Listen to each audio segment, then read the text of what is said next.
we have two amazing speakers coming. We have the president of PayPal, and then we have Ferran Adrià, who had the most exclusive restaurant in the world, El Bulli, that he shut down, and he's launching an initiative called the Bullipedia. So looking forward to that.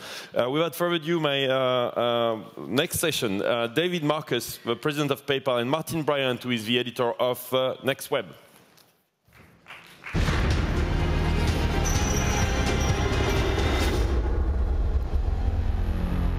Hey, Martin. Welcome. Welcome. Hello. Hey, David. Ça va? Good afternoon. Good afternoon, or good morning still? It's just afternoon. Just afternoon, right. Yeah. So, hello, David. Good to speak to you. So, let's jump straight in. So, it's just over 18 months, I think, since you took the top job at PayPal. End of your first full year in charge now. How are things going? Things are going well. Look, we're launching good products again. I think we got our innovation mojo back. You know, we've launched a lot of mobile products and a lot of really cool experiences that consumers love again. So things are going well. Yeah. When you were here last year, you were talking about the need to institute cultural change at PayPal. I assume you've made progress in that over the last year. Can you tell us a bit about how you go about doing that? Because PayPal is such a huge, established company, kind of shaking it up a bit must be a challenge. Yeah, it's painful. It's really painful. You know, PayPal now has still about 13,000 people. And completely rewiring the culture of a very large company is you know, inch by inch every day.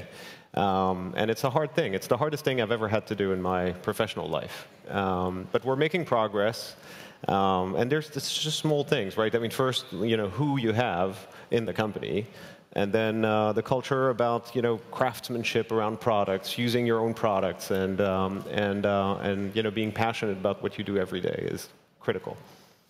OK, now you're a mobile payments guy. You joined PayPal from the acquisition of your startup, which was doing mobile payments. We're seeing a lot of companies having to make a shift to being mobile first. Facebook had that as a big challenge for it over the last couple of years. And that was maybe a challenge for Facebook. And Facebook's quite a young company. PayPal with a few more years on the clock. I assume you're having to make a similar adjustment in terms of becoming kind of a mobile-first company. Yes, but we're there. So we're definitely there. And you know, every single product, even if it's merchant console, where you can see track your sales, have lightweight CRM and things, are built for mobile first. Because it's such a forcing function for simplicity. Only the essential things remain when you design for mobile. And so it's a great discipline to have.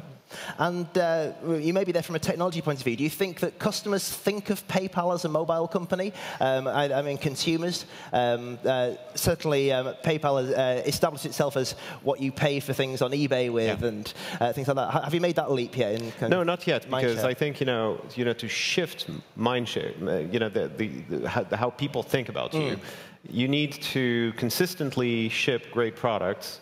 And then you need people to use them. And in our case, we have 140 million active users across 194 countries.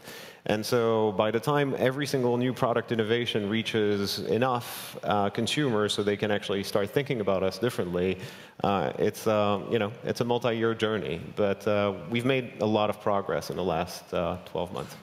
Yeah, so tell us a bit about some of the mobile payment offerings that you have. Tell us about check-in. How does that work? Well, check-in is a technology where you basically pay with your smartphone in physical stores.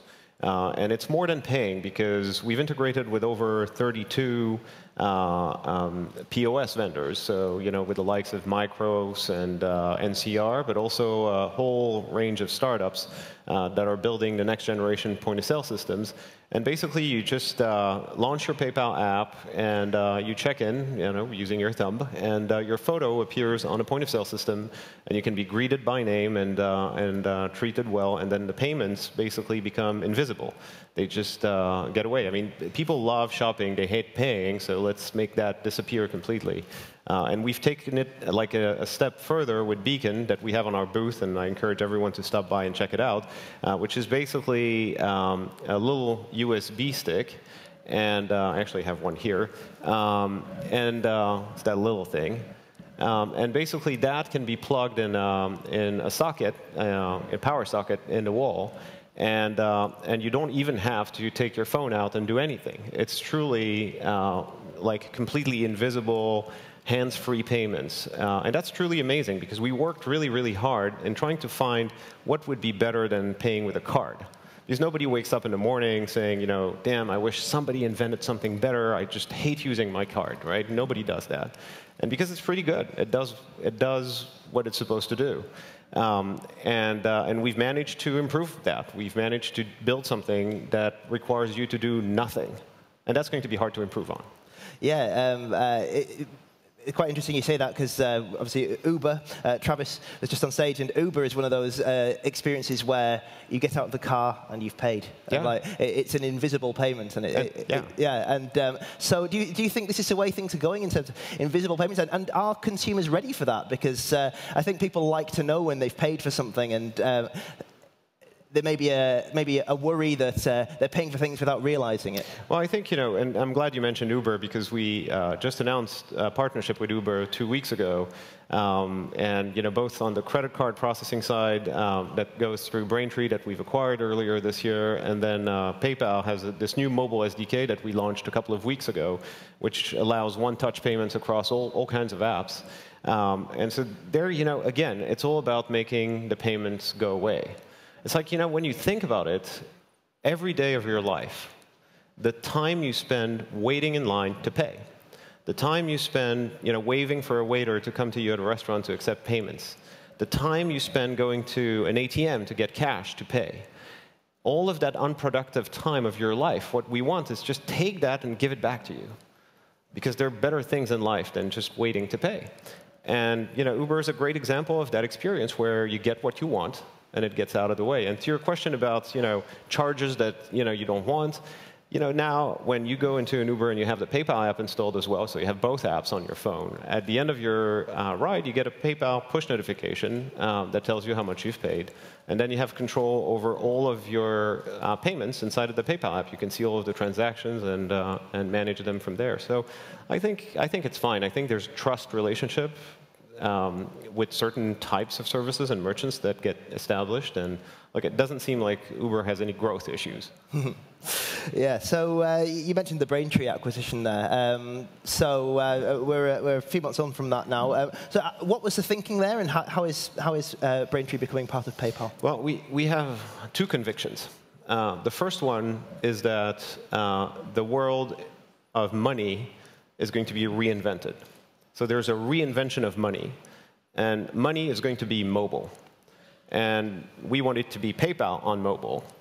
And Braintree had great technology that is also used, actually, by Uber and a bunch of others, like Airbnb, Hotel Tonight, and others, that enables you to remove friction from payments. So they have a great SDK that enables you, when you enter a credit card number inside of one app, and then you go to another app on the same phone, it tokenizes the phone so you can do one-touch payments. And we thought that was pretty cool.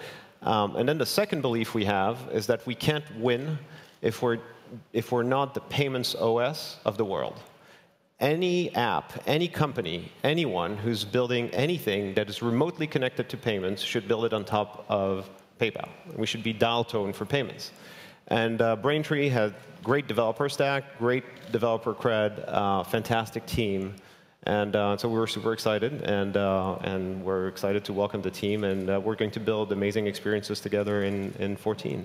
Yeah, because prior to that deal, it was looking like developers were maybe looking to other places. You know, you've got rivals in that space, for example. You know, people like Stripe. And I think this year you've made a big push, not just in terms of Braintree, but more generally to become a bit more developer-friendly. And how's that going?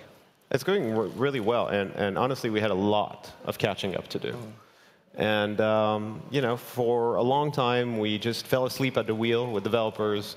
The company was really focused on large retailers, large merchants, and forgot that it started with smaller companies and developers. And so we didn't develop the best tools. We had really bad policies for people who didn't have a strong balance sheet, and we did all kinds of crazy stuff like freezing accounts left and right when you're actually successful and all of that stuff. And so we stopped doing that, and we wanted to reclaim that there's no future for PayPal without developers. There's none.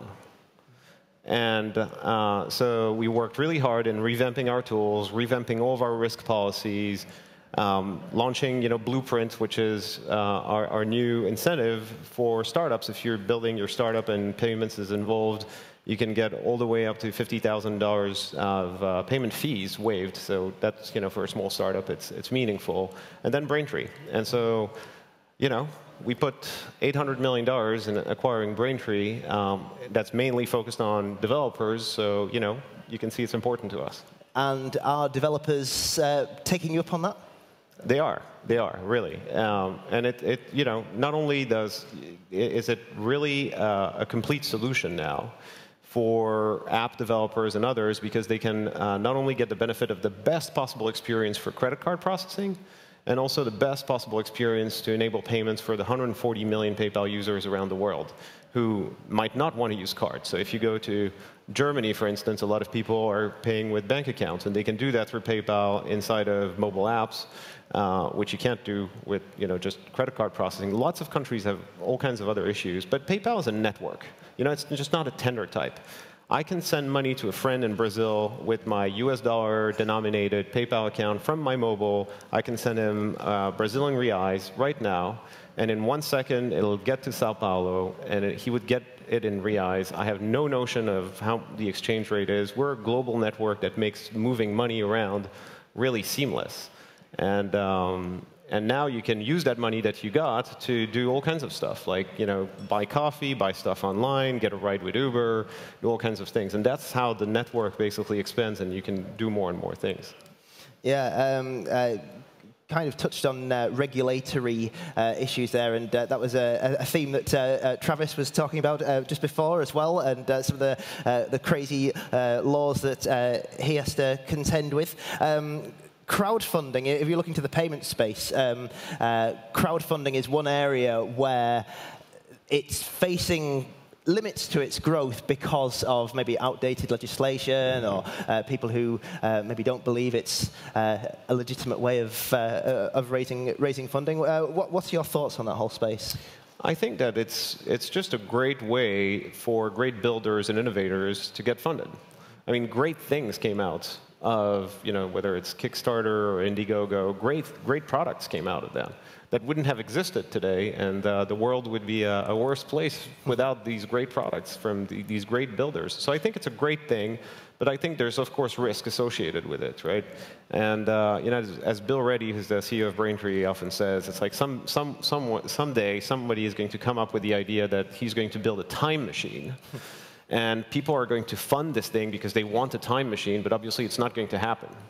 Or maybe it will, but I doubt it will. I'd fund it if someone came back in time and told me to fund it. Yeah, maybe. Yeah. Maybe. But, that's the problem. It's like, some bad people, because, risk management is a big thing for a company like ours. And you often hear the bad stories. It's like when we catch a dolphin in our nets. But there are so many sharks out there, and there are so many bad stories. There are bad people out there who will create a fake campaign, get a ton of money, and just leave with a couple of hundreds of thousands of dollars. There's a great motive there. It's like you get a shitload of money and leave with it, and then leave thousands, tens of thousands of people hanging dry. And so. The way we see it is we want to power crowdfunding, but we've said it very publicly that we need to readjust our policies. And the policy that we're going to have is, traditionally PayPal has buyer protection. So whatever you buy on PayPal, if something goes wrong, we pay back. So you have 100% buyer protection, whatever you do. And we're going to say, if you want to do crowdfunding, then we're not going to protect you, but it's, so just be careful. It's at your own risk. And, just adjusting for that policy is going to enable us to support crowdfunding without having the type of security measures for a lot of crowdfunding campaigns that we've had in the past. And some of the issues you mentioned there reminded me of Bitcoin in terms of it can be associated with bad people, and there are regulatory issues around that. What are your thoughts on Bitcoin, and can PayPal play nice with Bitcoin? So I really like Bitcoin, actually. I own Bitcoins. But the point is, people are confused. They think, because it's called a cryptocurrency, people think it's a currency. And I don't think it's a currency right now. It's a store of value. It's a distributed ledger. And it's a great place to put your assets if you believe in it, especially if you live in countries, take countries like Argentina, where you've got 40% inflation, not self-reported, but it should be in that range, where $1 today in a year is going to be worth 60 cents. And so it's a great place to actually store that asset, because your government's currency is not going to hold value. It's also a good investment vehicle if you have the appetite for the risk. But it's not a currency, and it won't be a currency until volatility slows down. Because today, if you're a merchant, traditionally, and you accept Bitcoin, and by the way, the vast majority of merchants accepting Bitcoins are basically selling ASIC rigs for miners to mine more Bitcoins. But traditionally, other merchants would convert the Bitcoin instantaneously to fiat currencies. And what that means is that it's not an effective currency, because you exit the network the minute you have the transaction. So whenever it is, and whenever the regulatory framework is actually clearer, because we are a regulated company in a lot of places, so when the regulatory framework is actually clear, and the volatility calms down, then we'll consider it. So then I'd be able to link my Bitcoin wallet to my PayPal account, essentially. Yeah. Yeah. Interesting. OK. So the theme for LeWeb is the next 10 years. So let's kind of look to the future then. Where do you see? Let's start with the payment space in general. Where do you see the payment space in general? What will payments look like in 10 years' time? So I still think NFC will have not arrived in 10 years. Every year for the last 10 years, it's always next year, and I think the story is going to repeat itself. And you think even in a decade? Yeah. Really? Why? Yeah. Because it's technology for the sake of technology, or for the sake of pushing the agenda of the companies supporting it, versus actually solving real people's problems. And that's the problem. You have to go at a physical place in a store where you go now. You have to do the same thing, and instead of swiping a card or putting it in a pin pad, you're actually tapping your phone. How's that really better? How's that going to change your life? People don't want that. People don't want to stand in line and go to that place. And today, it's irrelevant. Like, the merchant has internet connectivity and a point of sale. And more point of sales are iPads or Android tablets. And all of the consumers have smartphones with broadband wireless internet. Why do you need to be in a place in a store to make a payment? So that's one. I think it's just too little, too late now. And you've got to build products and experiences for people. And I think so that's one. And then I really think that the retail chains will have to reinvent themselves. Showrooming, people getting into a store and then scanning items and then buying them online. So basically, they sit on billions and billions of dollars of assets of local retail stores, and people just don't buy anything from them anymore. And so they have to reinvent those locations and turn those locations into strength for them, making it a logistics center. So you can buy from your mobile phone and pick it up in the store very quickly. Or you can, just get into the store and get it shipped to your house. But they'll have to reinvent and tap into technology, and we're there to help them do that. We're very nearly out of time. But PayPal, how will PayPal fit into this whole vision in 10 years' time? Well, again, if we're right, but I don't think that we're going to be seen as crazy geniuses by saying that. But if we're right, money is going to be mobile. And if we succeed in becoming really the payments OS of the world, then you'll use PayPal a whole lot more in your everyday life, multiple times a day, to do many, many things, and to get actually, if we're successful, we would have made payments invisible, so you wouldn't even know it exists. It's amazing. You go back to that really early article in Wired about PayPal, where it was about payments between devices. It was about mobile payments, and yes, almost full circle. Those guys were visionary. Yeah, absolutely. Well, David Marcus, President of PayPal, thank you very much. Thank you. Thank you, Martin. See you around. Thank you, David. It's great to see you.